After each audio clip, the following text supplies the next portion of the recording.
Bienvenue à tous, bienvenue à ceux qui nous rejoignent par YouTube, à ceux qui nous rejoignent physiquement pour ce temps de culte, un temps de culte en famille, c'est-à-dire où on reste tous ensemble pendant tout le culte, où petits et grands peuvent se tourner ensemble vers Dieu, notre Créateur, notre Sauveur, notre espoir. C'est vrai en tout temps, mais c'est vrai en particulier dans cette période troublée que nous traversons. Nous voulons nous rappeler, en particulier dans les temps difficiles, que Dieu est présent à nos côtés, qu'il est avec nous et qu'il nous entoure de son amour, de sa compassion et de sa force.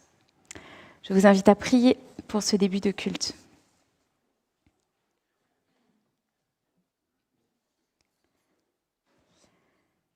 Père éternel, nous venons à toi tels que nous sommes ce matin, avec nos joies, nos tristesses, nos inquiétudes, nos soulagements.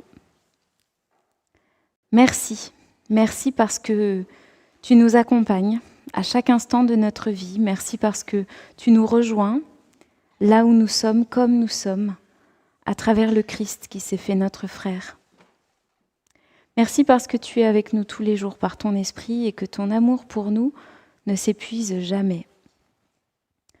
Dans ce culte, nous voulons te mettre à la première place et nous mettre à ton écoute, te dire notre reconnaissance pour ce que tu fais, ce que tu es.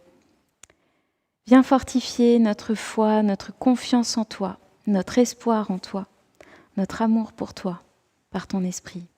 Amen. Je vous invite à vous lever pour chanter en l'honneur de notre Dieu qui nous rassemble. De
Je vois qu'il y a des enfants dans la salle, de tous âges. Et j'ai une question pour les plus petits des enfants de la salle. Est-ce que vous connaissez l'alphabet ?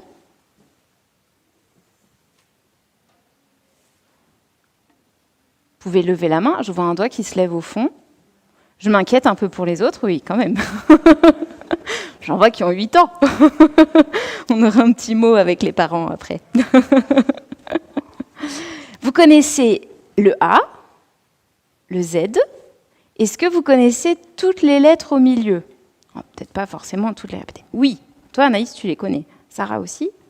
Les autres enfants, vous pouvez lever la main. Les adultes, je pars du principe que vous connaissez les lettres. Quand on connaît l'alphabet, de A à Z, on connaît toutes les lettres. Et à partir de là, on peut tout lire. En tout cas, si on connaît l'alphabet français, on peut lire tous les mots en français. Quand on connaît quelque chose de A à Z, en général, par exemple, une chanson, qu'est-ce que ça veut dire ? Qu'on connaît toutes les lettres de la chanson ? Pas que les enfants, non. Ça veut dire qu'on connaît quoi ? On la connaît du début à la fin, tout à fait. On la connaît en entier, parfaitement, complètement. Alors si je vous parle d'alphabet ce matin, c'est pas parce que j'ai une vocation ratée de prof, mais parce que Dieu nous parle d'alphabet lorsqu'il se présente à nous. Donc on va lire dans le livre de l'Apocalypse, le dernier livre. C'est Dieu qui parle à travers Jésus. Et voici ce qu'il dit. « Je suis l'alpha et l'oméga, déclare le Seigneur, celui qui est, qui était et qui vient, le Dieu souverain. Écoute, dit Jésus, je suis l'alpha et l'oméga, le premier et le dernier, le commencement et la fin. » Alors l'alpha et l'oméga, ce n'est pas le A et le Z, mais c'est un peu pareil, sauf que c'est dans l'alphabet grec. C'est la première lettre et la toute dernière lettre de l'alphabet grec. C'est un petit peu comme si Jésus nous disait qu'il était Dieu de A à Z, et plus largement qu'il est de A à Z. Il est aujourd'hui, il était hier, et il vient dans l'avenir. Il est complètement. Et en lui, tout existe. Je reviens juste sur ce passé, présent, futur. Dieu était dans le passé. Il a créé notre monde, il a inventé les étoiles, il a façonné les montagnes, le vent, il nous a donné la vie. Dieu est aujourd'hui. Il est vivant, souverain, tel un roi qui trône dans le ciel, et il nous soutient dans notre vie. Et Dieu sera, Dieu vient, il va agir comme une promesse, un espoir, une lumière à notre horizon. La vie de Dieu ne s'arrête jamais, mais il la partage avec nous, il vient nous la donner, il nous invite nous-mêmes à entrer dans sa vie éternelle parce qu'il nous aime. Dieu est, il était et il vient. Je vous invite à vous lever pour chanter notre Dieu qui est toujours le même, toujours vivant, toujours aimant.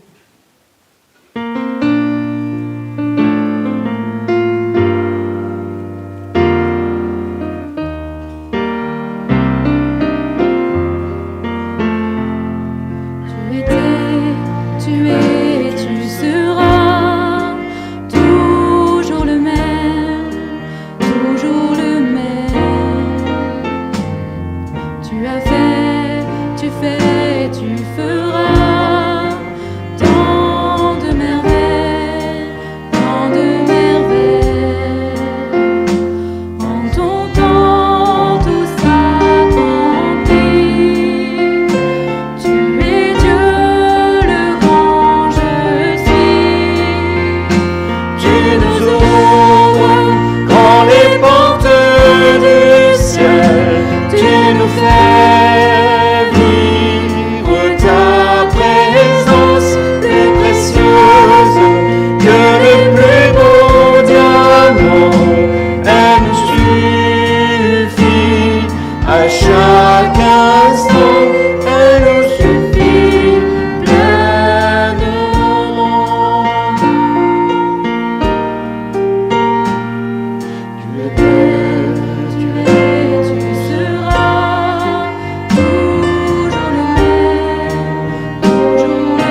précieuse que le plus beau diamant.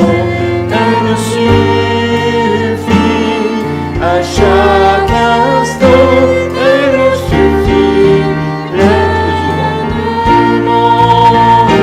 Tu nous ouvres dans les portes du ciel. Tu nous fais vivre ta présence plus précieuse que le plus beau diamant. Elle nous suffit à chaque instant. Elle nous suffit pleinement.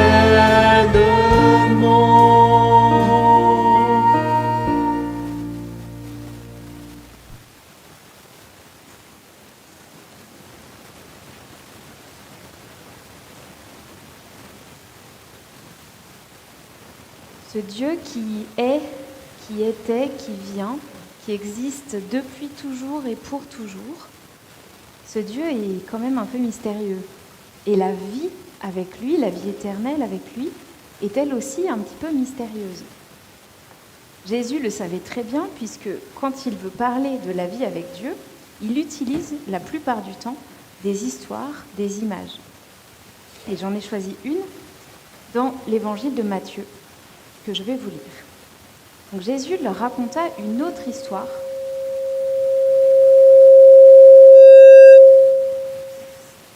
Ça, c'était pour vérifier que vous étiez attentifs. Vous l'êtes.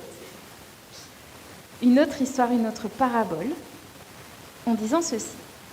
Le royaume des cieux est comme une graine de moutarde, la plus petite des graines, qu'on prend et qu'on sème dans un champ. C'est la plus petite de toutes les graines, mais quand elle a poussé, c'est la plus grande de toutes les plantes du jardin. Elle devient un arbre, de sorte que les oiseaux viennent faire leur nid dans ses branches. La vie avec Dieu est mystérieuse, mais parfois les histoires que Jésus raconte sont elles aussi un peu mystérieuses. Est-ce que quelqu'un a une idée de ce que Jésus peut bien vouloir dire ici? Ah, Martine, ben viens devant. Ah ben je vois que tu viens avec un livre. Ah ouais. Alors je pense que là, on t'entend pas. Voilà. Ça va mieux? Oui, ça va nettement, mieux. Hein. Et non seulement on t'entend bien, mais pour mieux voir, je propose que les enfants viennent devant. Même si vous êtes là pour la première fois, venez parce que sinon, vous n'allez pas tout voir. Et si vous préférez venir avec vos parents, il y a de la place devant. Ils pourront vous protéger de Martine. Oh, il y a du monde, c'est bien. Mais non, elle est très gentille, c'est promis. C'est une mamie, Venez, alors. venez devant, vous serez mieux. Vous serez mieux pour voir. Et puis, les adultes, si vous ne voyez pas, eh ben, écoutez et voyez avec votre cœur. Bon, alors je vais vous raconter l'histoire d'un cerisier. Et c'est un cerisier pour Isaline. Alors, Isaline et ses cousins vont chez grand-papa pour fêter l'anniversaire de grand-papa. Aujourd'hui, c'est quel jour? Vous vous rappelez un peu? Le 6 mars, et c'est aussi la fête des mamies. Mais moi, je vais vous parler d'un papy. Donc, ils vont chez grand-papa pour fêter son anniversaire. Et Isaline, elle a dessiné des fleurs et des cœurs sur une carte de vœux pour son grand-père. Dis-moi, grand-papa, regardez, c'est joli, hein? Elle a fait des jolies fleurs. Dis-moi, grand-papa, quel âge as-tu? Dit-elle. Oh, je suis très, très vieux, répond grand-papa. Moi, j'ai 5 ans, dit Isaline fièrement.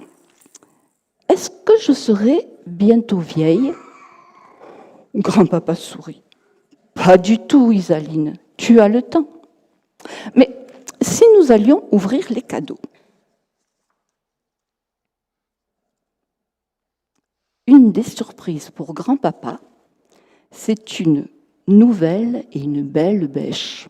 Vous savez ce que c'est une bêche? C'est ça là. Vous savez à quoi ça sert? À remuer la terre. Où? T'en as, toi? Super. Pour creuser, oui. Et grand-papa, il a un jardin.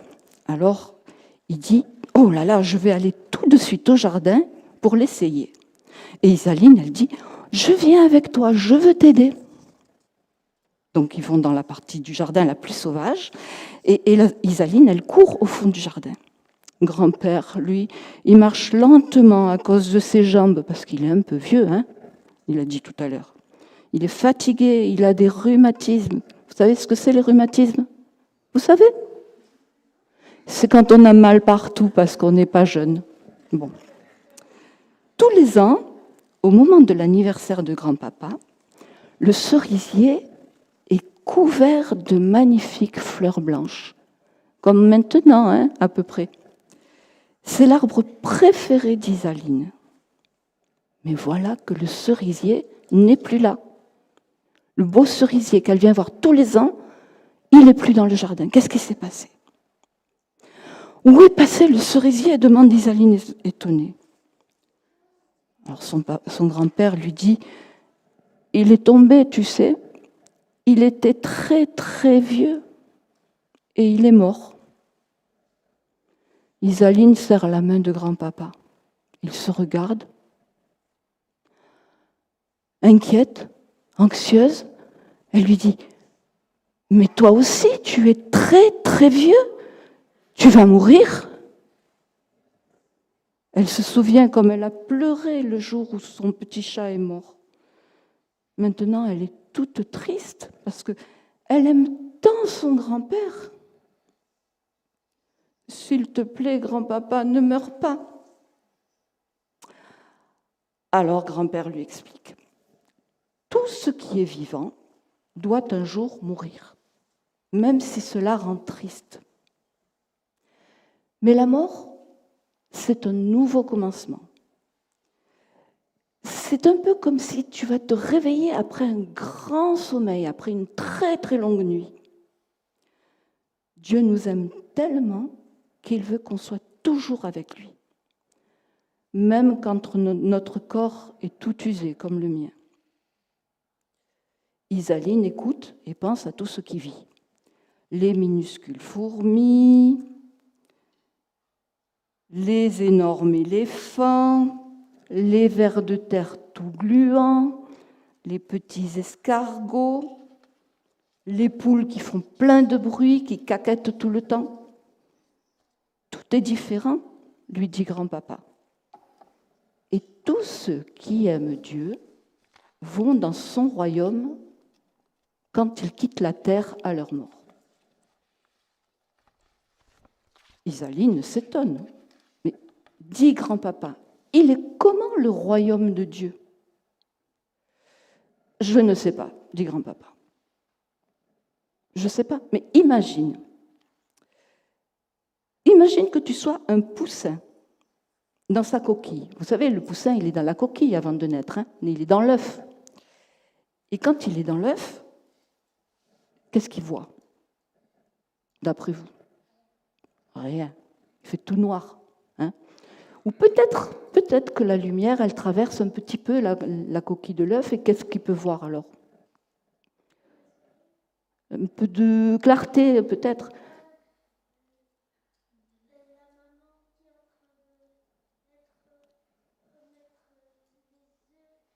Non. Le petit poussin dans l'œuf, il ne voit rien parce que c'est tout opaque. C'est comme s'il y avait un mur opaque. Vous savez, des fois, il y a des fenêtres avec... on ne voit pas au travers. On voit la lumière qui rentre un peu, mais on ne voit pas au travers. Bon. Et la coquille de l'œuf, ça lui fait pareil. Alors, il ne voit rien. Il ne voit même pas la fermière qui vient le chercher. Bon. Et puis un jour, qu'est-ce qui se passe avec l'œuf?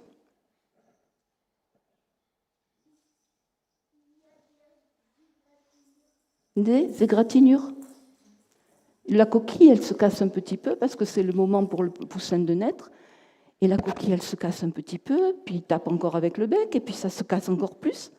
Et tout d'un coup, qu'est-ce qui se passe? Il voit le soleil, il voit le jardin, il voit le ciel. Et tout est lumineux, et tout d'un coup, il découvre tout. Alors Isaline, elle ferme les yeux, et elle imagine qu'elle est un poussin qui est en train de naître dans le jardin fleuri de grand-père. Elle imagine comme ça, elle réfléchit, et puis tout d'un coup, elle ouvre les yeux, et elle voit le soleil éblouissant, le ciel bleu, bleu, et les fleurs, les arbres et tout. Voilà. Alors elle est dans le jardin avec grand-père.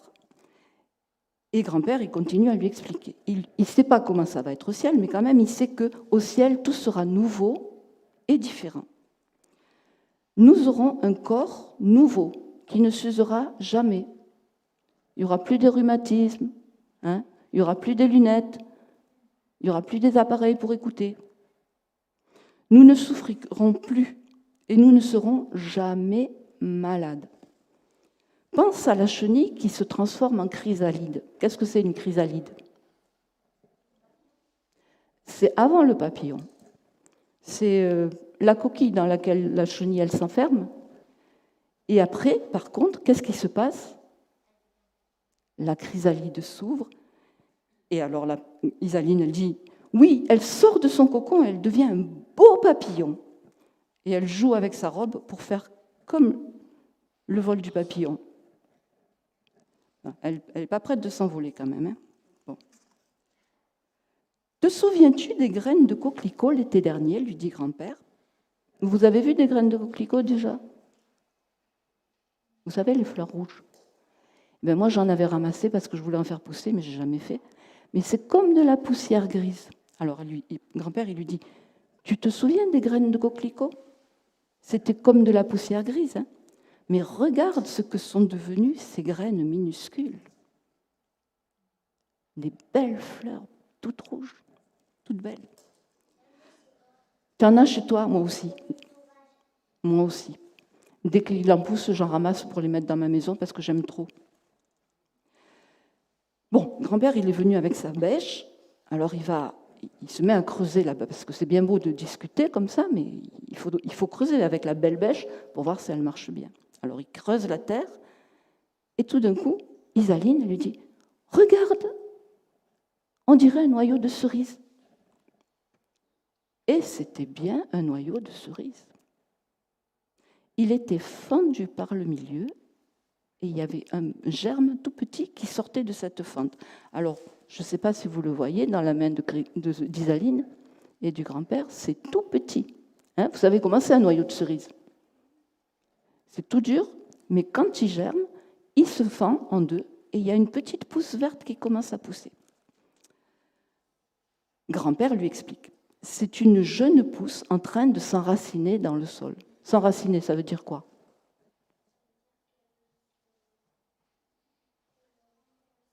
Oui, ça pousse des racines, ça rentre dans le sol pour grandir après. Avec le temps, cette pousse grandira jusqu'à devenir quoi? Un arbre, un nouveau cerisier.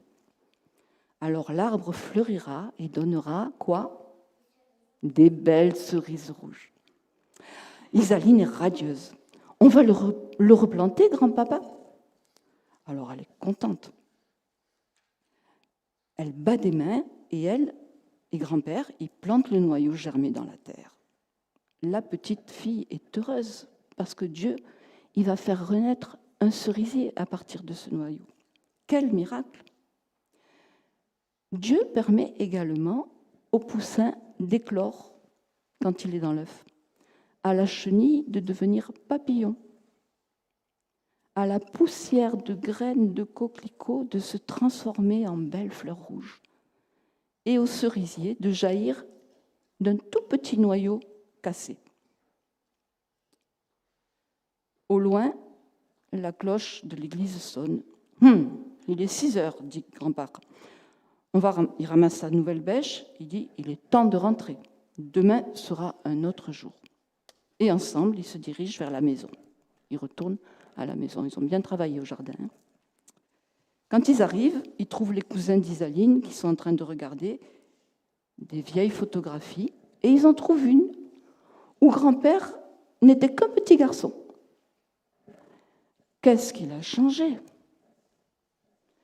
Où étiez-vous? Demandent les cousins. On a planté un nouveau cerisier, répond Isaline. Oui, un cerisier pour Isaline. Et nous l'avons planté avec ma nouvelle bêche, dit grand-père. Et Isaline et grand-père se regardent en souriant. Ils sont heureux en pensant au nouveau commencement de Dieu et au miracle du noyau de cerise. Et voilà.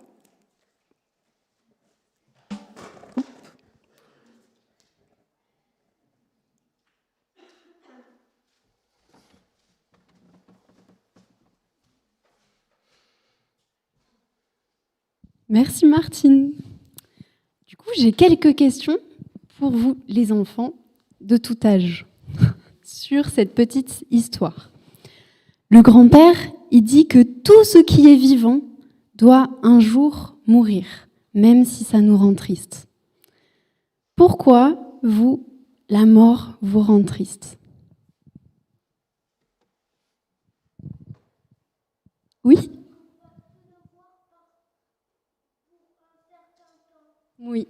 Oui, parce qu'on ne va plus le voir pour un certain temps. Et ça, c'est vraiment triste. Quelqu'un d'autre? Mais, dit le grand-père, la mort, c'est pour toujours un nouveau commencement.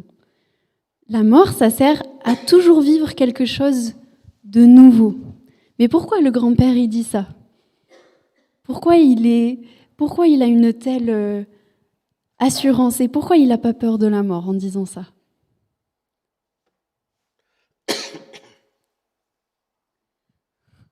Oui? Oui, parce qu'il sait que Dieu va l'aider. Oui, voilà. Pourquoi il n'a pas peur de la mort?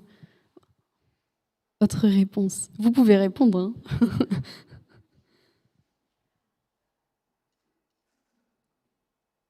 Eh bien, parce qu'il a l'espérance qu'un jour, Dieu va l'aider. Mais Dieu va l'aider comment? Eh bien, il va le faire ressusciter. Et il va ressusciter tout le monde et emmener ceux qui ont cru en Jésus dans son royaume. Et vous, comment est-ce que vous imaginez la vie après la mort avec Dieu? La vie éternelle, comment est-ce que vous l'imaginez?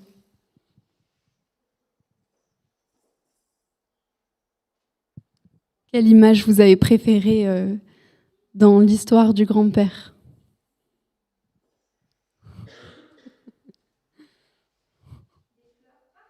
Des fleurs partout. Des cerises. Les papillons. Oui, un cerisier. Ouais. Ok. La vie de partout. La vie qui renaît de partout. Même si tout ce qui est vivant doit un jour mourir, en tant que chrétien, on a l'espérance que c'est pour toujours un nouveau commencement. Nous, on a l'espérance qu'après la mort, on va avoir la vie éternelle avec Jésus-Christ et avec Dieu. C'est lui qui nous donne cette espérance. Et Jésus-Christ, aujourd'hui, il est vivant. Il est vivant pour l'éternité. Il est mort, mais il est ressuscité pour l'éternité. Et il veut nous donner à chacun cette vie éternelle avec lui dans son royaume. C'est ceux qui mettent en lui leur confiance, dans sa mort et sa résurrection, pour eux, qui peuvent avoir cette espérance de vivre un jour dans le royaume pour toujours, passer de la chenille au papillon, renaître en beau cerisier portant énormément de fruits. L'espérance du grand-père d'Isaline, c'est d'être un jour ressuscité pour toujours dans le royaume avec Jésus-Christ vivant pour toujours. Et aujourd'hui, nous sommes des chenilles, mais nous avons l'espérance qu'un jour, nous serons comme des papillons. Et nous pouvons nous lever pour chanter « Celui qui m'est en Jésus ».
Nous qui avons mis notre confiance en Jésus-Christ par la foi, nous avons une espérance, l'espérance de la résurrection. Vous pouvez vous asseoir.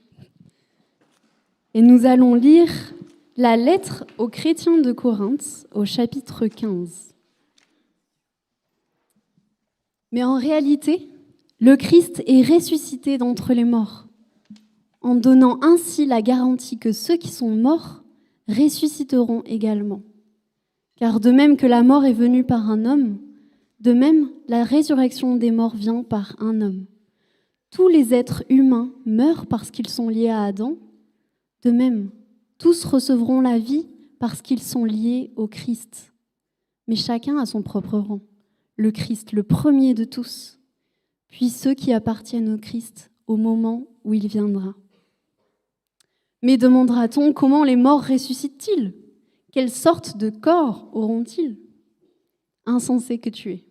Quand tu sèmes une graine, celle-ci ne donne vie à une plante que si elle meurt. Ce que tu sèmes est une simple graine, peut-être un grain de blé ou une autre semence, et non la plante elle-même qui va pousser. Ensuite, Dieu accorde à cette graine de donner corps à la plante qu'il veut. À chaque graine correspond la plante qui lui est propre. Les êtres vivants n'ont pas tous la même chair. Celle des humains diffère de celle des animaux, autre est celle des oiseaux, et autre encore celle des poissons. Il y a aussi des corps célestes et des corps terrestres. Les corps célestes ont un éclat différent de celui des corps terrestres. Le soleil possède son propre éclat, la lune en a une autre, et les étoiles une autre encore. Même parmi les étoiles, l'éclat varie de l'une à l'autre. Il en sera ainsi lorsque les morts ressusciteront. Quand le corps est mis en terre, il est corruptible. Quand il ressuscitera, il sera incorruptible. Quand il est mis en terre, il est misérable et faible. Quand il ressuscitera, il sera glorieux et fort. Quand il est mis en terre, c'est un corps terrestre. Quand il ressuscitera, ce sera un corps animé par l'Esprit. Il y a un corps terrestre, il y a aussi un corps animé par l'Esprit. Je vais vous révéler le projet du salut de Dieu. Nous ne mourrons pas tous, mais nous serons tous transformés en un instant, en un clin d'œil, au son de la dernière trompette. Car lorsqu'elle sonnera, les morts ressusciteront pour ne plus mourir, et nous serons transformés. En effet, ce qui est corruptible doit se revêtir de ce qui est incorruptible. Ce qui meurt doit se revêtir de ce qui est immortel. Lorsce qui est corruptible sera revêtu de ce qui est incorruptible, et que ce qui meurt se sera revêtu de ce qui est immortel, alors se réalisera cette parole de l'Écriture. La mort est supprimée, la victoire est complète. Mort, où est ta victoire ? Mort, où est ton pouvoir de tuer ? La mort tient du péché son pouvoir de tuer et le péché tient son pouvoir de la loi. Mais remercions Dieu, lui qui nous donne la victoire par notre Seigneur Jésus-Christ. Ainsi, mes chers frères et sœurs, montrez-vous fermes et inébranlables. Soyez toujours plus actifs dans l'œuvre du Seigneur, puisque vous savez que la peine que vous vous donnez, en union avec le Seigneur, n'est jamais perdue. Amen. Et nous pouvons chanter une nouvelle création.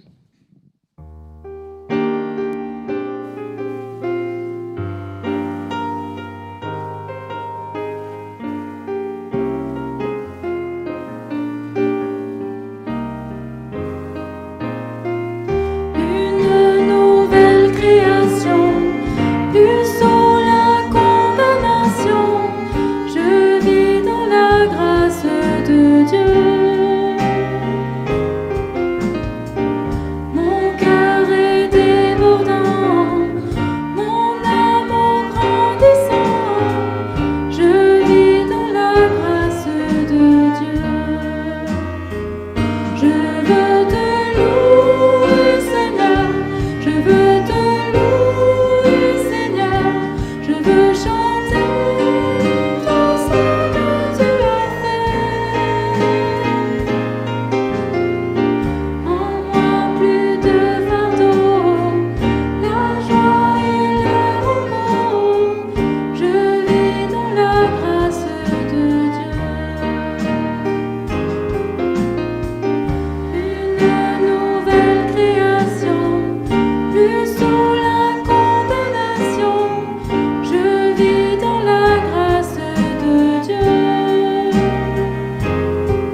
Et maintenant, on vous propose une petite activité.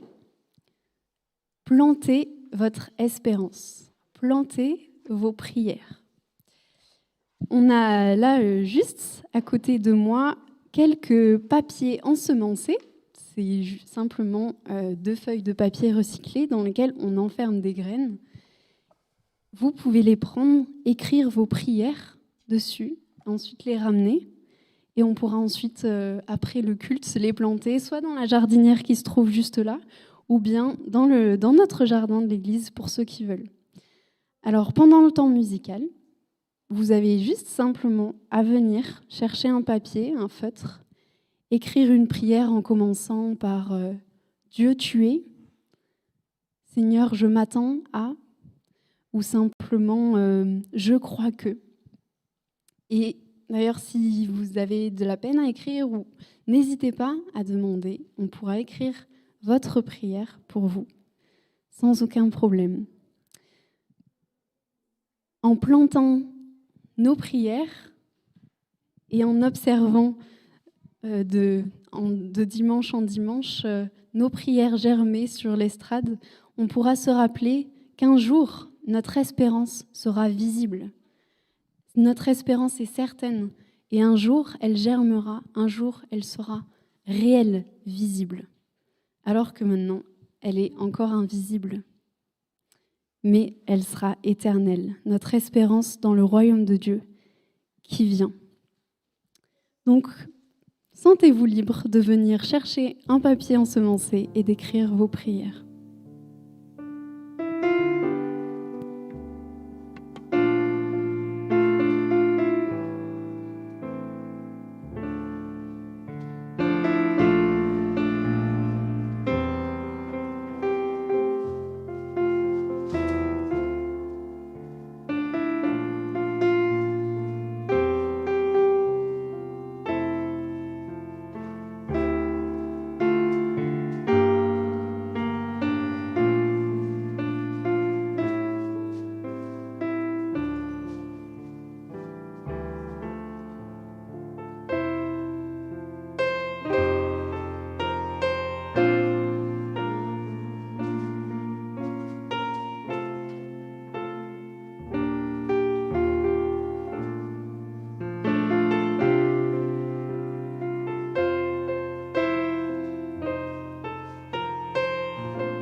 Lorsque vous avez fini d'écrire vos prières, vous pouvez les amener dans le pot qui se trouve juste à côté.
ça en fait des prières à germer.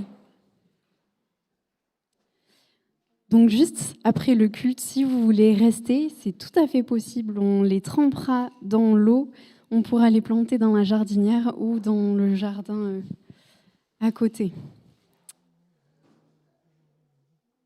Et nous pouvons chanter « Je me confie en toi ».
Vous pouvez vous asseoir. Notre vie d'église dans les semaines à venir se concrétise en quelques rencontres. Nous allons commencer une étude biblique sur l'évangile de Marc, sur des passages qu'on n'a pas forcément l'habitude d'aborder en prédication ou des détails qu'on ne peut pas aborder. Ce sera tous les jeudis soirs par Zoom à 20h30. Donc n'hésitez pas à venir redécouvrir l'évangile de Marc ou le découvrir tout simplement. Et ça nous amènera d'ailleurs jusqu'à Pâques. Ensuite, nous avons vendredi 18 mars à 20h30, ici même, une soirée de prière, portes ouvertes, avec une antenne de portes ouvertes qui viendra nous conduire dans un temps de prière pour l'Église persécutée à travers le monde en ce moment. Donc n'hésitez pas à venir et à ramener d'autres personnes aussi. Et nous avons aussi un club de lecture depuis la rentrée qui s'est fait. Nous lisons en ce moment « Pourquoi j'aime l'apôtre Paul ?» Si ça vous intéresse, encore une fois, n'hésitez pas à venir, même si c'est juste pour cette lecture et pas la prochaine. Donc, on a une rencontre pour discuter autour de ce livre sans forcément l'avoir lu en entier, hein. C'est pas nécessaire. Le samedi 26 mars et on se retrouvera à Tournefeuille. Si ça vous intéresse, vous pouvez venir voir Annick ou bien Florence ou moi-même. N'hésitez pas, on vous donnera plus d'informations et vous les trouverez aussi dans la lettre de nouvelles. Dimanche 27 mars, l'après-midi, auront lieu les 2 AG de nos 2 associations. Donc, vous pouvez noter directement sur vos agendas ce rendez-vous assez important pour notre vie d'Église en ce début d'année. Et je vous invite à vous lever pour prier pour nous et pour notre monde.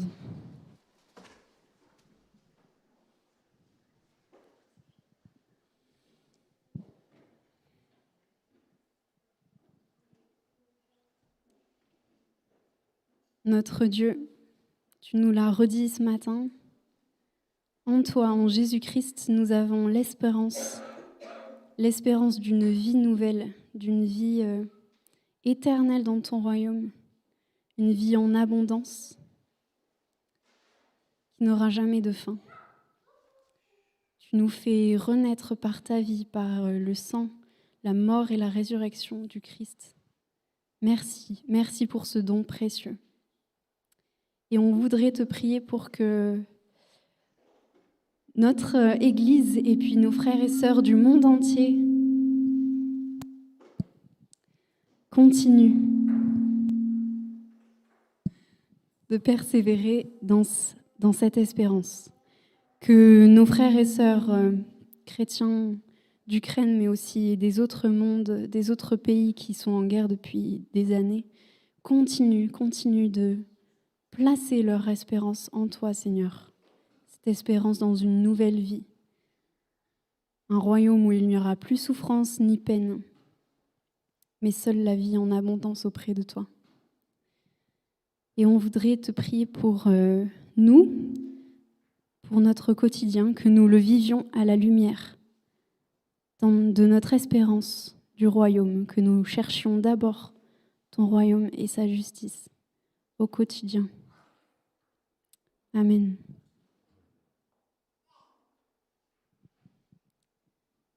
Et je vous invite à chanter pour cet immense bonheur.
En marche vers le royaume de Dieu, continuons à espérer dans la vie éternelle promise en Jésus-Christ à tous ceux qui placent leur confiance en lui. Continuons à mourir à nous-mêmes, la personne qui ne veut pas suivre Christ, et tendons toujours plus vers la nouvelle création que nous serons en Jésus-Christ.